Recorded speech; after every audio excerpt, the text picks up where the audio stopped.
Oscar Bevis, IFL TV, proudly sponsored by the last, joined by the best looking Hatton, of course, Matthew Hatton. How are you, mate? I'm well, thank you, and it's not very hard, is it? But thank you anyway. That was my way of sort of charming you at the start. Now I'm going to get loads of good answers out of you, I hope. You always do that with me.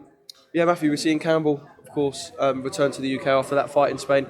Is this kind of a pressure-off fight, would you say, for Campbell? Obviously, we know he kind of received a lot of online criticism after his performance at Wembley, went away to Spain and done his thing. Do you feel like this is kind of a pressure-off fight where we can just see him get in the ring and do his thing?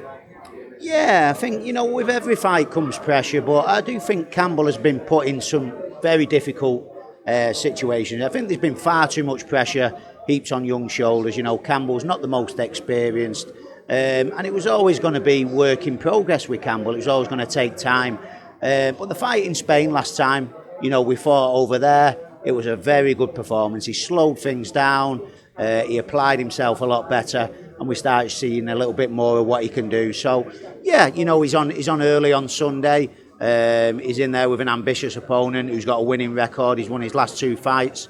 But Campbell's had a great training camp again, so I'm expecting good things on Sunday. Obviously, you got the stoppage as well out in Spain, and I suppose that's something that every fighter kind of wants to get out of the way, so it's not hanging over their shoulder. Obviously, it's not the most important thing in the world, stopping people, as long as you win, but no one wants to kind of have the no knockouts. They want to get that off their shoulder, so I bet he was mad relieved about that, wasn't he? 100%, and even though I was saying to him, don't worry about the stoppages will come. I'm fortunate I've been a fighter myself, and you always want that first stoppage. So again, that's another little box ticked, and again another reason why he can go in there, relax and enjoy his boxing. And I've noticed a change in Campbell's mental attitude for this fight. So I know I'm expecting a good performance on Sunday, I really am. And although he is new to the professional game, I feel like, and obviously you do know him better than me, obviously, I feel like he's kind of experienced everything. Other than losing, I suppose, he's won. He's got a stoppage. He's fought at home. He's fought abroad. He's faced stick. I kind of feel like already there isn't much that Campbell hasn't experienced. That's quite a good thing, isn't it? Again, and like you say, he has been put in some uncomfortable positions, some positions he shouldn't have been put in. But, we've learned from the experience. And even after the fight at Tottenham, in the long run, all these experiences will help Campbell and stand him in good stead in the future. So yeah, I know exactly what you're saying. We look forward to seeing Campbell do his thing on Sunday night. I do want to grab your thoughts on Amir Khan and Kell Brook at the weekend. Obviously Manchester Arena, kind of the home of the Hattons, we'll call it.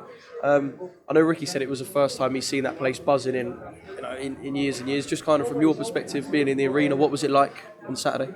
Well, I wasn't actually there on Saturday, but I just presumed as a Hatton you were there, sorry. Yeah, no, I wasn't there myself on Saturday, but I certainly watched the fight, and I thought Kell Brook was tremendous. I mean, I'm not being wise after the event.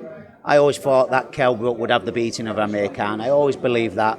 I was surprised slightly how one-sided it was. It was a dominant display from Kell. He certainly rolled the years back, and I think the fact that he was fighting Khan, he'd had such a great training camp, he'd been training a long time.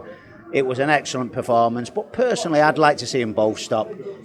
From Kell Brook's point of view, what a dream ending to a career. The last moment you see was that great win.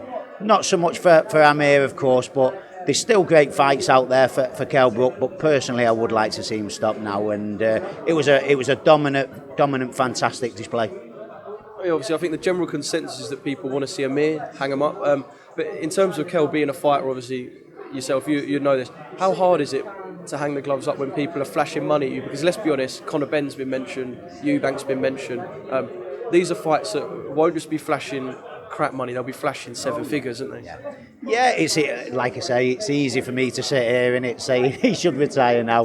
Probably a bit of, a little bit different when the reality is if those 2 guys that you mentioned there, if Kell was to fight either one of them, you got to pay Kell Brook monster money to fight either one of them.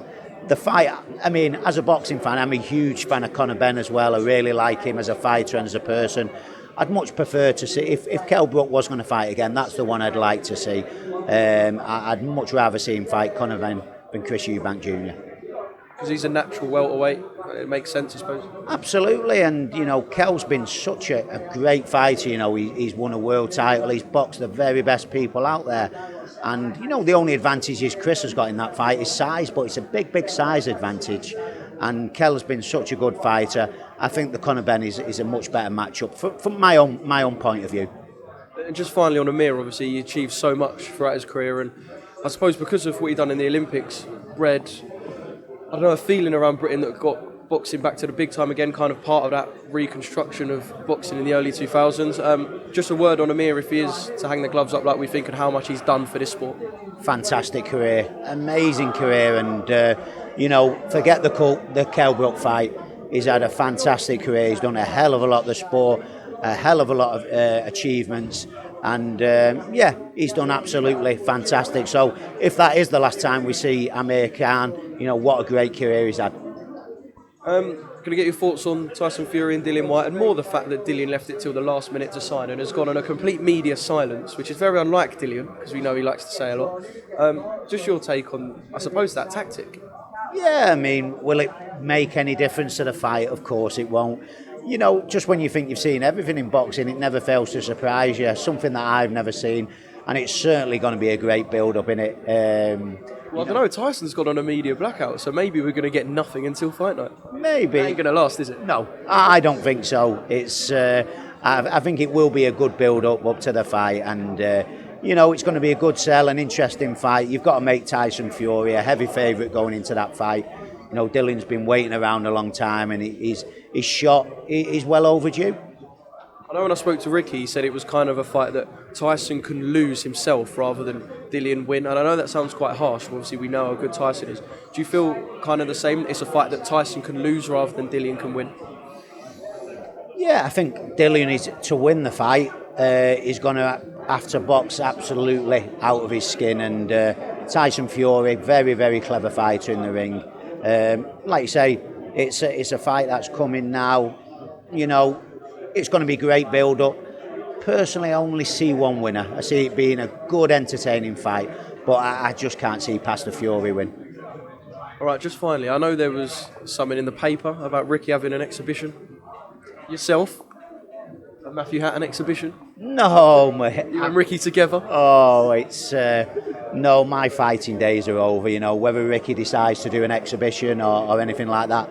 I'm all about the future. The only Hatton I want to see in the ring is Campbell and my own son Jack, who's just having his first amateur bout coming up. So, no, mine and Ricky's a hard career has passed. We've had great times, great days. Maybe we'll see Ricky in the gym again. I've certainly got no interest. Let the young fellas do it. Let them have their moment now. Well said. And can I say, I wish Jack good luck as well. Wish Jack good luck in his first amateur fight, and maybe soon this is the stage that we'll be seeing another Hatton on. Why not? You've got to aim for the stars, haven't you? He's just starting out, but he's showing good promise. He's enjoying it. That's the main thing. And seeing how well Campbell's doing. As again, I used to watch how well my brother was doing and think, yeah, I quite fancy a piece of that myself. No doubt that's been the case for young Jack. So, 2 more Hattons to keep an eye out for the future, Campbell and young Jack.